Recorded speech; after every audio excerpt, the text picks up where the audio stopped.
Hey everyone, today I'm going to go over the spell changes for Blood Decays and Cata Classic. You've probably already heard that Blood Decays are the dominant tank in Cata, and once we go over some of the changes, you'll see why. If you're like me and don't like the way Blood Decays play in Wrath, don't worry because they're a lot more fun in Cata. First, let's talk about runes. Runes of the same type now fill sequentially instead of simultaneously. For example, if you have both of your blood runes on cooldown, the second one to go on cooldown will not begin regenerating until the first one comes off cooldown. By default, runes take 10 seconds to regenerate, but there are several ways to speed up their regen. Some examples are Unholy Presence, Improved Blood Presence, and Haste. In the new version of the character sheet, you can also see how quickly your runes regenerate by going to the melee tab and looking at rune speed. Later you'll see the term fully depleted rune, which just means a rune that hasn't begun regenerating yet. Now that you know how runes work, let's look at some changes that affect rotational abilities. Outbreak is a new ability that applies Frost Fever and Blood Plague to the target, which now have a 21-second duration baseline.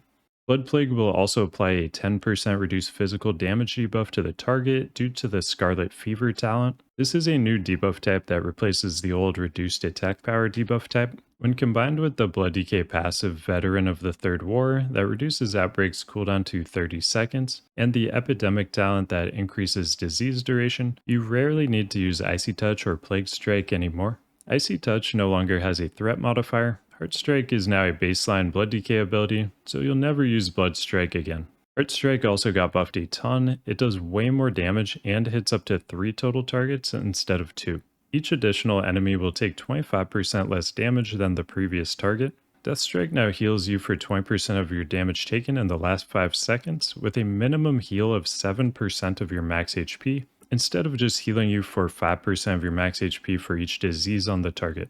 It also does over 3 times more damage than before. There's a new stat called Mastery that will also affect Death Strike. Mastery is a stat that gives a special effect based on spec. The Blood Decay one is called Blood Shield, and it gives us a percentage of our Death Strikes healing as an additional stacking physical absorb effect. You can very easily get this way over 100%, meaning you get a bigger absorb shield than your Death Strike heals for. The cap for this stacking absorb is equal to your max HP, so on a tank swap fight you can stack this up while you're not currently tanking, and then effectively have double HP when it's your turn to taunt.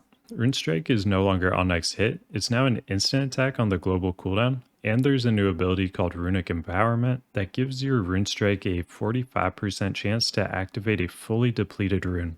There's a new passive called Blood Rites that causes Frost and Unholy runes to become Death runes when they activate after using Death Strike. We used to get this effect from the Death Rune Mastery talent, but now it's just baseline. Death and Decay now only costs a single Unholy rune instead of one of each rune. Diseases spread by Pestilence now do 50% reduced damage. Also, Glyph of Disease no longer exists, so you won't refresh diseases on your primary target with Pestilence anymore.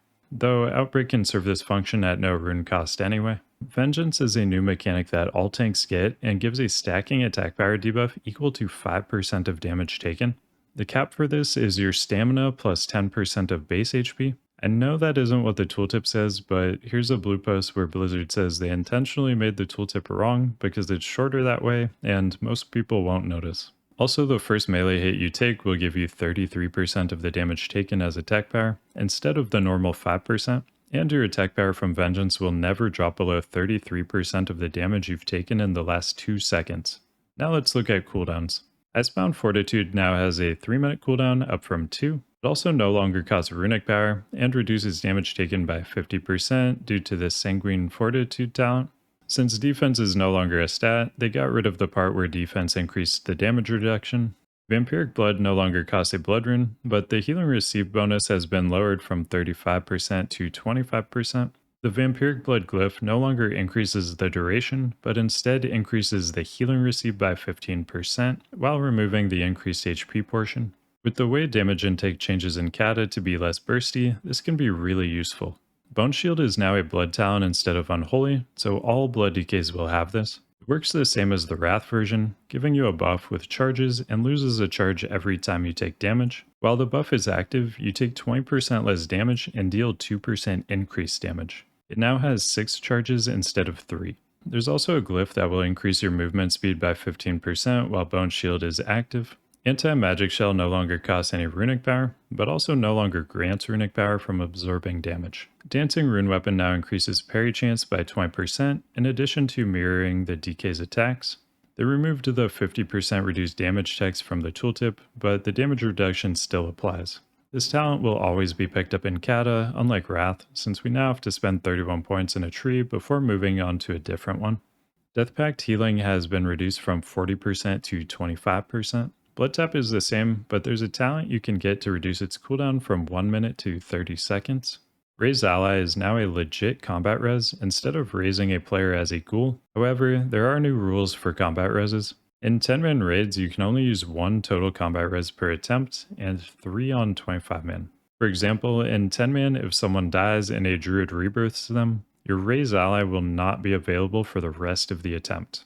It also has its range increased from 30 to 40 yards, but it now costs 50 runic power. Dark Simulacrum is a new ability you'll get at level 85. It will put a debuff on the target, causing their next spell that spends mana to give a copy of that spell to the DK. This doesn't work on all mobs, but occasionally you can get something awesome. Deathcoil healing has been significantly increased, so you'll spam this when you have Lichborn up as a defensive CD.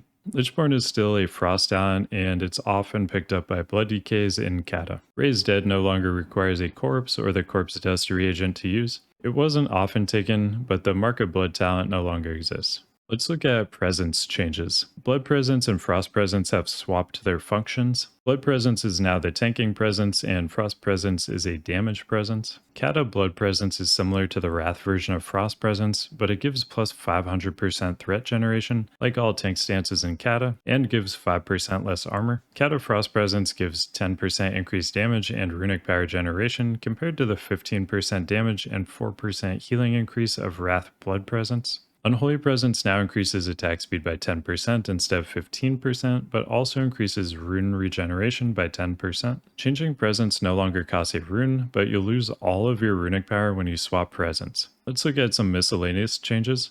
Dark Command, along with all taunts, can no longer miss. Chains of Ice is now a 60% slow for 8 seconds instead of a 95% slow that's reduced by 10% every second for 10 seconds, like in Wrath. Runic Focus will now also give you plus 9% spell hit in addition to the old increased spell crit damage. Festering Strike is a new ability costing a Frost and Blood rune, and it deals damage and extends the duration of diseases and chains of ice on the target, but this isn't something you'll really use. Horn of Winter doesn't change, but you should at least be aware that the number of raid buffs and debuffs shrinks a bit in Kata. The Strength and Agility buff type can now be brought by warriors since Battle Shout was changed to this buff type, and Hunter Pets can bring it with the new Roar of Courage ability. Mind Freeze can no longer miss, just like all non-damaging interrupts in Kata. Strangulate doesn't change baseline, but there's a talent called Hand of Doom to reduce the cooldown by 1 minute, and a glyph to increase its silence duration by 2 seconds if used during a cast. Rune of the Stone Skin Gargoyle now increases armor by 4% instead of defense, since defense is no longer a stat. Rune of Sword Shattering's disarm reduction has been increased from 50% to 60%. Necrotic Strike is a new ability learned at level 83 that costs 1 Unholy Rune to do damage and put a heal absorb on the target for 10 seconds, or until enough healing is received to remove it. It also reduces the target's cast speed by 30%. That should be everything you need to know about spell changes for Blood DKs in Cataclysm. If you want to support me, you can help me out by liking, commenting, and subscribing. Thanks for watching, and see you in the next one.